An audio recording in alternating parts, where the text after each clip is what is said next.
ওরে এই দুনিয়ার মায়ায় পড়ে ভোলা মন, এই দুনিয়ার মায়ায় পড়ে গেলি সবই ভুলিয়া, যাইতে হইবে এই দুনিয়ার যাইবিরে সব ছাড়িয়া। আল্লাহ রাব্বুল আলামিন পবিত্র কুরআনুল কারীমের ভিতরে সূরাতুল বনী ইসরাঈলের ভিতরে 1 নম্বর আয়াতে মেরাজ নামক সফর নিয়ে আল্লাহ রাব্বুল আলামিন প্রায় ১৫০০ বছর আগে সমস্ত দুনিয়ার মানুষকে জানাই দিলেন, দুনিয়ার মানুষেরা তোমরা শোনো, সুবহানাল্লাযী আসরা বিআবদিহি, সে মহান সত্তা যিনি তার বান্দাকে আসরা বিআবদিহি মেরাজ নামক সফরের মাধ্যমে মিনাল মসজিদিল হারাম ইলাল মসজিদিল আকসা, মসজিদে হারাম থেকে মসজিদে আকসা পর্যন্ত সফর করে নিলেন। কিভাবে মেরাজ হয়েছিল সেই বর্ণনা আল্লাহ রাব্বুল আলামিন এই সূরাতুল বনী ইসরাঈলের প্রথম আয়াতের ভিতরে বলেছেন। জোরে জোরে কোন সুবহানাল্লাহ। আল্লাহ পাক বলেন আসরা, আসরা আসরা শব্দের অর্থ হলো রাত্রিকালীন সফর। আসরা এই সফরটা জাগ্রত, জাগ্রত অবস্থায় নবীজি সফর করেছিলেন, তাফসীরের ভিতরে এসেছে। তো যাই হোক, এই মেরাজের রজনীতে নবীজি এশারা নামাজের পরে কাবায় হাতিমের, কাবার পাশে হাতিমে নবীজি ছিলেন। এমন সময় জিবরাইল আমিন নবীজির কাছে আসছে। আসার পরে সালাম দিয়ে বলতেছে, ইয়া রাসূলুল্লাহ, আপনাকে আল্লাহ পাক নেওয়ার জন্য পাঠিয়ে দিয়েছে। নবীজি আমার ডাক দিয়ে বলে, জিবরাইল কেন, কোথায় যাব? জিবরাইল ডাক দিয়ে বলে, ইয়া রাসূলুল্লাহ, আল্লাহ রাব্বুল আলামিন মেরাজ নামক সফরের ভিতরে আপনাকে নেবেন, যে সফরের মাধ্যমে আল্লাহ আপনাকে আসমান জমিনের ভিতরে যতগুলো নিদর্শন রয়েছে, যে নিদর্শনগুলি আপনাকে দেখাই দিবে, এই নিদর্শনগুলি আপনি কখনো দেখেন নাই, এই নিদর্শনগুলি আল্লাহ পাক এই মেরাজ নামক সফরের মাধ্যমে আল্লাহ আপনাকে দেখাই দিবে। জিবরাইল আমিন নবীজিকে নেওয়ার জন্য আসছে। নবীজি জিবরাইলকে বলে, জিবরাইল কিভাবে যাব? বুরাক নামক একটি জন্তু নবীজিকে রিসিভ করার জন্য আসে। নবীজি বুরাকের উপরে উঠবেন, বুরাক নবীজিকে নিতে চায় না। নবীজি ডাক দিয়ে বলে, বুরাক কেন নিতে চাও না? অথচ তুমি না আমাকে রিসিভ করার জন্য এসেছ। বুরাক ডাক দিয়ে বলে, ইয়া রাসূলুল্লাহ, কিয়ামতের দিন কোটি কোটি বুরাক আপনাকে রিসিভ করার জন্য আসবে। আপনি বলেন আমি বুরাক ছাড়া অন্য কোনো বুরাকে কিয়ামতের দিন আপনি উঠবেন না। নবীজি আমার ডাক দিয়ে বলে, বুরাক রে, কথা দিলাম তুমি বুরাক ছাড়া কিয়ামতের মাঠে অন্য কোনো বুরাকে উঠবো না। বুরাক বলে, ইয়া রাসূলুল্লাহ, আপনি দেখবেন মুহূর্তের ভিতরে আপনাকে কত দ্রুত অন্য জায়গায় পৌঁছায় দেই। তাফসীরের ভিতরে এসেছে, মিনাল মসজিদিল হারাম ইলাল মসজিদিল আকসা, মসজিদে হারাম থেকে মসজিদে আকসা পর্যন্ত নবীজি বুরাকের পিঠের উপরে যখন আরোহণ করছেন, মুহূর্তের ভিতরে বুরাক মসজিদে হারাম থেকে মসজিদে আকসা পর্যন্ত নবীজিকে আকসা মসজিদে আকসায় গিয়ে নামাই দেন। জোরে জোরে কোন সুবহানাল্লাহ। তো সেই জন্য নবীজিকে ওখানে নামাই দিলে আল্লাহ পাক এই মেরাজ নামক সফরে অনেক কিছু নবীজিকে দেখাই দিয়েছে, যা নবীজি ইতিপূর্বে দেখেন নাই।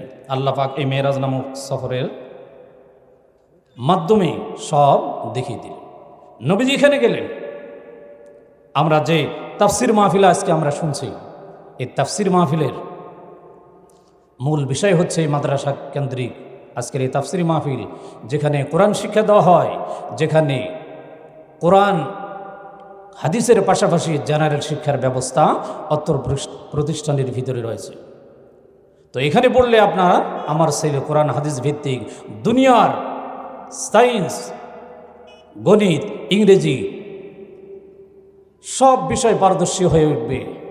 তো সেই জন্য এই প্রতিষ্ঠানের গুরুত্ব অপরিসীম। আমরা আমাদের ছেলে সন্তানদেরকে এই প্রতিষ্ঠানগুলোতে জড়িত করব, এই শিক্ষায় শিক্ষিত করে ইহকাল এবং পরকালের জিন্দেগিতে আমাদের জন্য আল্লাহ পাক যেন পথকে সুগম করে দেয়। সকলে বলি আল্লাহুম্মা আমিন। সম্মানিত সুধী, নবীজি বাইতুল মুকাদ্দাস গিয়ে চতুর্দিকে দেখেন, পরিদর্শন করলেন। এরপরে জিবরাইল বলেন যে ইয়া রাসূলুল্লাহ, এখন তো দেরি করা যাবে না, চলেন আপনাকে নিয়ে প্রথম আসমানে চলে যাব। নবীজিকে নিয়ে প্রথম আসমানের দিকে উড়াল দিল বোরাক। মুহূর্তের ভিতরে বোরাক প্রথম আসমানেও যখন উঠায় যায়, প্রথম আসমানের গেটে গিয়ে যখন নবীজি এখানে দাঁড়াইছে, গেট বন্ধ, গেটের ওপার থেকে আওয়াজ দেওয়া হয়, গেটের ওপারকে গেট খুলে দেওয়া হোক। ওপার থেকে আওয়াজ আসে, কে এসেছে? বলা হলো মুহাম্মদ রাসূলুল্লাহ সাল্লাল্লাহু আলাইহি ওয়াসাল্লাম। বলার সাথে সাথে ওপার থেকে গেট খুলে দেওয়া হলো নবীজির আগমনের কারণে। নবীজি আমার প্রথম আসমানের ভিতরে প্রবেশ করলেন। প্রথম আসমানের ভিতরে গিয়ে দেখেন কে যেন একজন মুরব্বী বসে আছে। নবীজি বলেন, ইয়া আখি জিবরাইল মান হাজার রাজুল মান হাজা। এ জিবরাইল, বলো বলে মুরব্বীকে কে এখানে বসে রয়েছে, কাকে দেখা যায়? জিবরাইল আমিন বলে, ইয়া রাসূলুল্লাহ, আপনি চেনেন না? ইনি হচ্ছে আপনার আদি পিতা হযরতে আদম আলাইহিস সালাম। নবীজি যখন শুনছেন আদি পিতা আদম আলাইহিস সালাম, সঙ্গে সঙ্গে নবীজি সালাম দিয়ে দিয়েছেন, আসসালামু আলাইকা ইয়া আবি আদম। আদম নবীকে যখন সালাম দিয়ে দিলেন, সঙ্গে সঙ্গে নবীজি সালাম দেওয়ার সাথে সাথে আদম নবী কুরসি থেকে দাঁড়াই গেলেন। আদম নবীর সঙ্গে আপনার আমার নবীর আলিঙ্গন হলো। আদম নবী বলছে, এই সেই নাম যে নামের কারণে 350 বছর ধরে বেহেশতের ভিতরে আমি কেঁদেছিলাম। আল্লাহ পাক এই নামের ওসিলা করে 350 বছর পরে আমাকে মাফ করে দিয়েছি। ইনি সেই মানব। আমি কত ধন্য যে এই মহামানবের সঙ্গে আল্লাহ পাক এই প্রথম আসমানের ভিতরে আমাকে আজকে দেখা করে দিলেন। তো সেই জন্য সম্মানিত সুধী, এই মানবগুলি তৈরি হতে, রাসূলের আদর্শে আদর্শিত হতে আমাদেরকে এই মাদ্রাসার লেখাপড়ার বিকল্প নয়। কারণ এই মাদ্রাসার ভিতরে আমরা কি দেখব? মাদ্রাসায় যদি আসি, নবীজির আদর্শ শিখব, শহীদের তামান্না আমাদের অন্তরের ভিতরে আছে। এমন একদিন আছে এই মাটির দেহ একেবারে চলে যাবে। মাটির দেহ মাটি হবে, মাটি যে তোর আপনজন, সেই মাটিতে যেতে রে হাই, কাঁদিস কেমনি তোর মন। এমন একদিন আসবে যেই দিন সব কিছু আমরা ছেড়ে চলে যাব। সম্মানিত সুধী, নবীজি এ কোরআন এমন একটি জিনিস যে কোরআনুল কারীম তেলাওয়াত করলে, তেলাওয়াত এত সুন্দর, এই পৃথিবীর ভিতরে আশ্চর্যজনক ব্যাপার হচ্ছে একটা গান, একটা সঙ্গীত আমরা যখন শুনি প্রতিদিন আমাদের ভিতরে বিরক্ত ভাব লাগে। কিন্তু যখন একটা কোরআনুল কারীমের তেলাওয়াত প্রতিদিন ইমাম সাহেবের পিছনে শুনি, তো কোনো দিন বিরক্তির ভাব আপনার আমার অন্তরের ভিতরে আসে না। কোরআনুল কারীমের মজেদা হচ্ছে এটি। এই কালামে জিন্দা কুরআনে হাকীম, হিকমতেও লা ইয়াজালাসতু কাদিম, জমিউল ইলম ফিল কুরআনে হাকীম, তাকাসরাত আন ও আফহামির রিজালি। আল্লাহু আকবার। এই কোরআনুল কারীমের মজেদা হচ্ছে এটা জিন্দা কোরআন, যে কোরআনুল কারীমের তেলাওয়াত প্রতিদিন শুনি, বিরক্ত আসে না।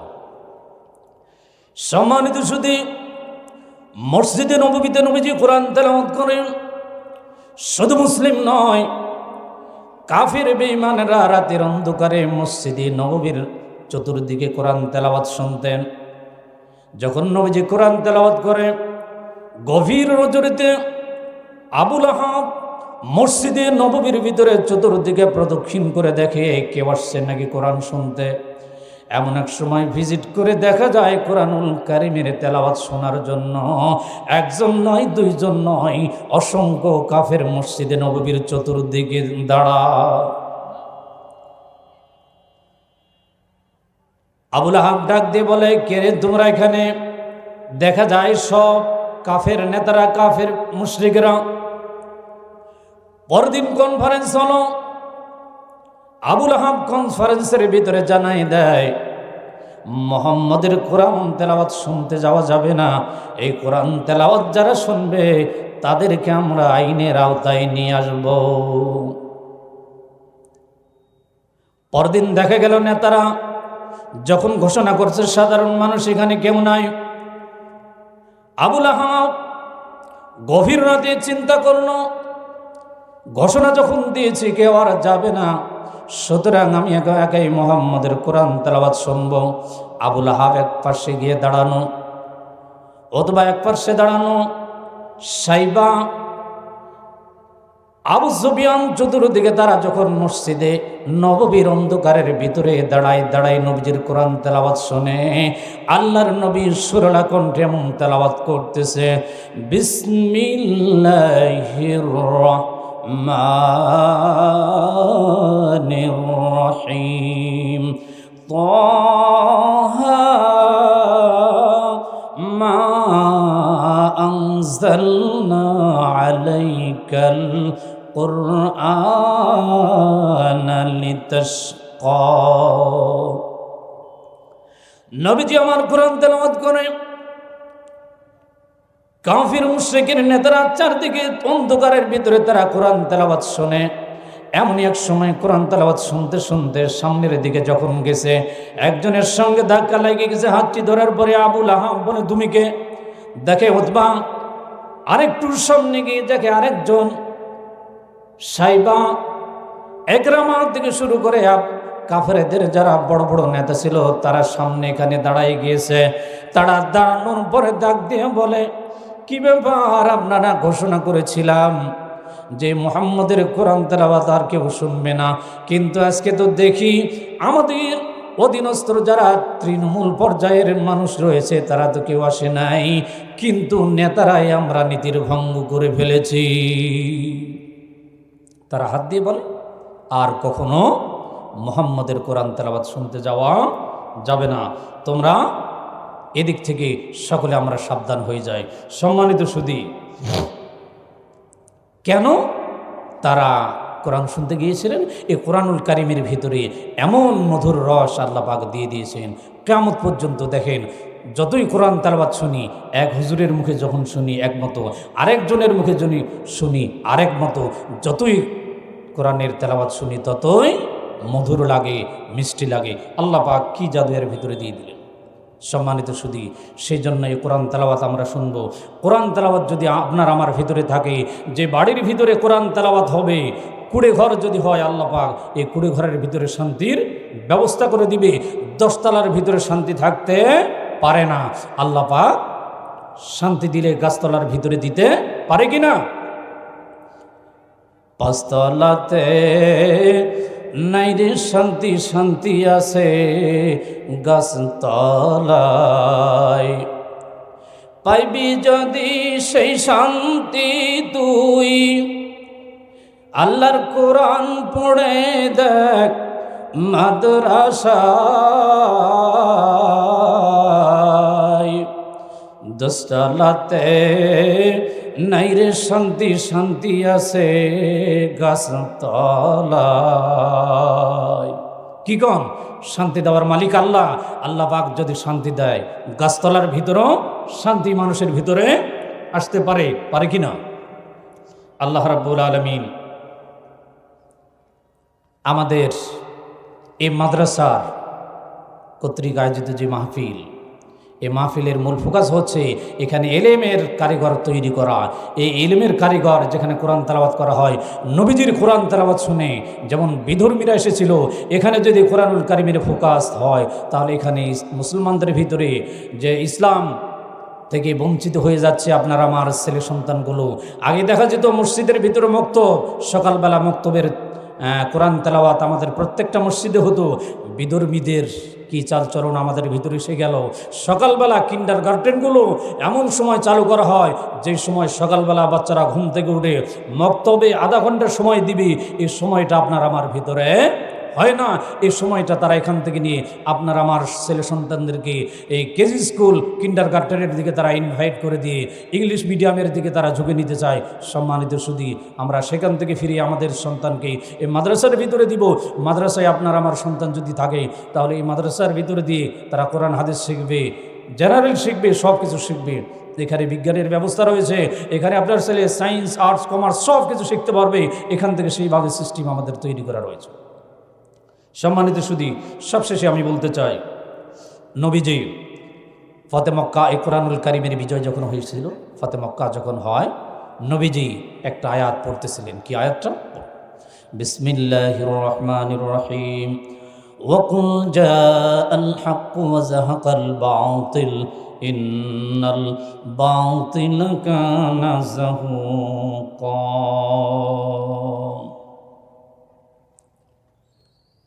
নবীজি আমার ডাক দিয়ে বলে, সাহাবীরা আয়াত তোমরা পড়তে থাকো। সাহাবারা চতুর্দিকে আয়াত পাঠ করছে। মসজিদে নববীর ভিতরে নবীজি সাহাবাদেরকে বললেন, তোমরা আয়াতটা পাঠ করতে থাকো। ফতে মক্কা যখন হয়ে গেল, মক্কা বিজয় হয়ে গেল, নবীজি আমার ডাক দিয়ে বলে, সাহাবারা সকলে যখন এই আয়াতটা পাঠ করতেছে, নবীজি আনন্দ উপলব্ধি করতেছে, চতুর্দিকে ঘুরে দেখে। এমন এক সময় দেখে কিছু লোক তারা মদিনার ভিতরে, মক্কার ভিতরে থেকে গাঠুরি নিয়ে পাহাড়ের দিকে আশ্রয় নেয়। নবীজি আমার ঘুরে ঘুরে দেখতেছে।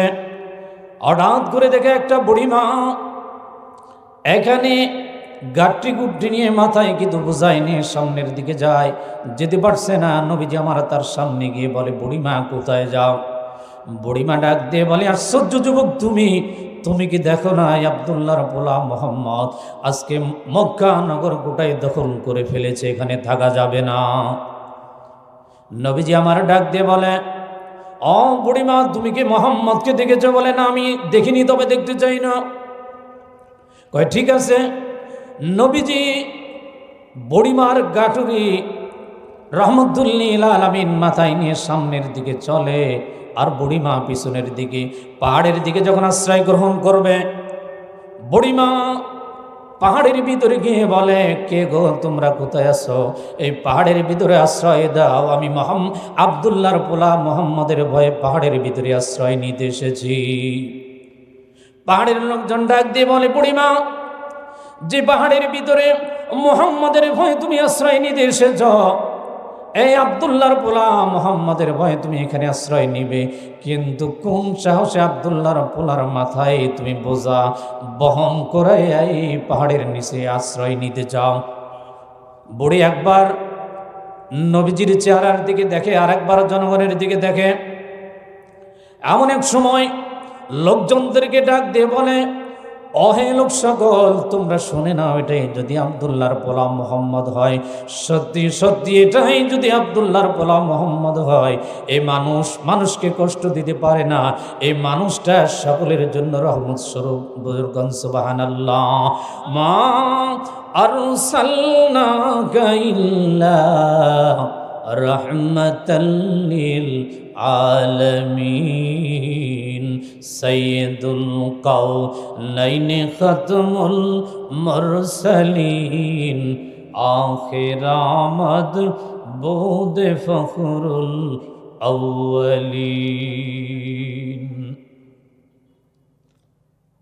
সম্মানিত শুধু এ কোরআনুল কারিমের জন্য যারা যুগে যুগে কথা বলেছে, কোরআনুল কারিমের হক কথা বলার জন্য জেল জুলুমের শিকার অনেক আলেম ওলামা, অনেক নিরীহ মানুষ, অনেক হকপন্থী মানুষ। তো সেই জন্য এই হক কথা বলতে গিয়ে অনেকে জেল জুলুমের শিকার হয়েছে।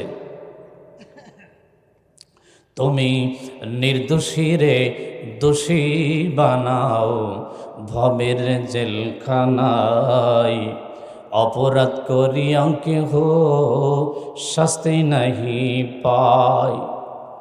নদীর কুল ভাঙ্গে অঙ্কুল গড়ে, এই তো নদীর খেলা।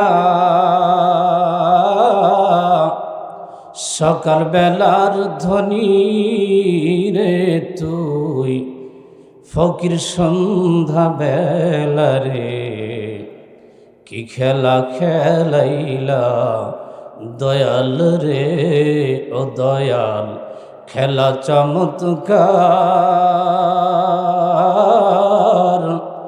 না পাকে মানুষ বানাইয়া সাজাইলা মাজার রে, কি খেলা খেলাইলা দয়াল রে। সম্মানিত সুধী, কোরআনুল কারীমের এই তাফসীর মাহফিল থেকে আমরা যে ফোকাসটুকু নিব, নবীজির আদর্শে ফতে মক্কা যখন হয়েছিল, নবীজির আদর্শ ছিল এরকম। নবীজি বলেন, সৎ কাজে আদেশ করো, অসৎ কাজে তোমরা বাধা প্রদান করো। ভালোর দিকে রাসূলুল্লাহ সাল্লাল্লাহু আলাইহি ওয়াসাল্লাম বলেছেন, কুনা আলিমান আও মুতাআল্লিমান আও মুতাআল্লিকান আও মুহিব্বান ওয়ালা তাকুন খামিসান। হয় তোমরা আলেম হও অথবা আলেমের সহযোগিতা হও, মুতাআল্লিম হয় ছাত্র হও অথবা সাহায্যকারী হও, অথবা মুহিব্বিন হও, তাকে পছন্দ করো, ভালোবাসা করো, তাদের সাথে সুসম্পর্ক রাখো। এইটা যদি না হয় তাহলে তোমরা 5 নম্বরে অবস্থান করো না, যদি তোমরা বাঁচতে চাও। তো সেই জন্য মাদ্রাসার প্রতি আপনার আমার কি থাকবে? সম্মান থাকবে, ভালোবাসা থাকবে, সুসম্পর্ক আমরা তৈরি করব ইনশাআল্লাহ। তো এই মাদ্রাসার জন্য সকলের ভিতরে আমাদের তামান্না রয়েছে। শহীদের তামান্না হৃদয়ে জাগে, নেই যে আমাদের ভয়। শহীদের তামান্না হৃদয়ে জাগে, কিসের আমাদের ভয়। নেই কোনো শক্তি বিশ্বের মাঝে, ঠেকাই মুসলমানের জয়।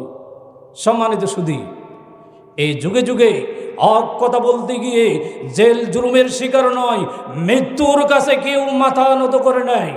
কোরআন হাদিসের কথা বলতে গিয়ে এই বাংলার জমিনে আলেম ওলামা আপনারা দেখেছেন, আল্লামা সাইদি সাহেব হুজুর থেকে শুরু করে অনেক আলেম ওলামা বাতিলের কাছে তারা মাথা নত করে নাই। সত্য কথা বলতে গিয়ে জেলের পথকে তারা বেছে নিয়েছেন, তারা মরণের পথকে বেছে নিয়েছেন, তাও তারা বাতিলের কাছে মাথা নত করে নাই। আমরাও এই তাফসীর মাহফিল থেকে প্রতিজ্ঞা করতে চাই যে এই তাফসীর মাহফিল থেকে এটাই তো আমাদের প্রতিজ্ঞা হয়, এই বাংলাদেশ হচ্ছে ওলি আল্লাহর বাংলাদেশ, এই বাংলাদেশ হচ্ছে মাহিসাওয়ারের বাংলাদেশ, এই বাংলাদেশ হচ্ছে শাহপরানের বাংলাদেশ, শাহজালালের বাংলাদেশ। এই বাংলাদেশ নিয়ে পশ্চিমাদের রাজত্ব, ভারতের রাজত্ব এই বাংলার ভিতরে চলবে না। যারা এই প্রসঙ্গে এই দেশের ভিতরে তাদের এজেন্ডা বাস্তবায়ন করতে চায়, এই কশ্চিনকালেও এদের এজেন্ডা এখানে বাস্তবায়ন করতে দেওয়া হবে না।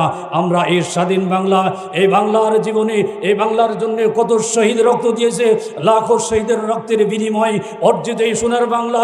ও আমার সোনার বাংলা, আমি তখন তোমায় ভালোবাসি যখন অত্যাচারের খড়গ কৃপান ভীম রণভূমি ভূমিবে না, যখন দেখব এই সাধারণ মানুষগুলো, খেটে খাওয়া মানুষগুলো, যারা শ্রম বঞ্চিত, টাকা পয়সায় অর্থের বঞ্চিত, এই খেটে খাওয়া মানুষগুলোর মুখে একমাত্র ফুলের মতো হাসি। ও আমার সোনার বাংলা, আমি তখন তোমায় ভালোবাসি। সম্মানিত সুধী, এই আমাদের সোনার বাংলা, যে লাল সবুজের রক্তে গড়ায় সোনার বাংলা, এই সোনার বাংলার আধিপত্য ভূমত্ব আল্লাহ পাক জানো। এই সোনার বাংলার জমিনে যেই বাংলার সূর্য ওঠে আজানের মাধ্যমে, যেই বাংলার সূর্য ডোবে আজানের মধ্য দিয়ে, এই সূর্যের আজানের মধ্য দিয়ে বাংলাদেশ দিনের শুরু হওয়া, আল্লাহ রাব্বুল আলামিন এই দেশের ভিতরে তৌহিদি জনতা, আবময় জনতার ভিতরে আমাদের সকলকে ইউনিটি, পরস্পর সম্পর্ক যেন আল্লাহ রাব্বুল আলামিন সকলের ভিতরে মহব্বত তৈরি করে দিয়ে, ভালোবাসা তৈরি করে দিয়ে এই সোনার বাংলাকে আমরা আরও সুন্দরভাবে সুজলা সুফলা। কোনো কবি বলে গেলেন, এমন দেশটি কোথাও খুঁজে পাবে না গো তুমি, সকল দেশের রানী সেজে আমার জন্মভূমি এ বাংলাদেশ। এই বাংলাদেশ ধন্য এশিয়া, ধন্য মক্কা, ধন্য আরব, পূর্ণ দেশ। তোমাদের এসেছে প্রথম নবী গো, তোমাদের এসেছে নবীর শেষ। এশিয়া মহাদেশের এই মাটি কত সুন্দর, যে এই মাটিতে প্রথম নবী এসেছিল আদম নবী, এবং এই মাটিতে এসেছে আখেরি নবী জনাবে মুহাম্মদ রাসূলুল্লাহ সাল্লাল্লাহু আলাইহি ওয়াসাল্লাম। সম্মানিত সুধী, আমি আমার কথা এই পর্যন্ত আজকে শেষ করছি। যতটুকু কথা আমি বললাম কোরআন হাদিস থেকে আলোচনা করেছি, চেষ্টা করেছি কথাগুলো ভালোভাবে উপস্থাপন করার জন্য। আল্লাহ রাব্বুল আলামিন এ কথা বলতে গিয়ে কোনো যদি ভুল হয়ে থাকে তাহলে আপনাদের সকলের দৃষ্টি আকর্ষণ করছি, আপনারা ক্ষমা দৃষ্টিতে দেখবেন। আল্লাহ রাব্বুল আলামিন এই প্রতিষ্ঠানের জন্য দোয়া করবেন।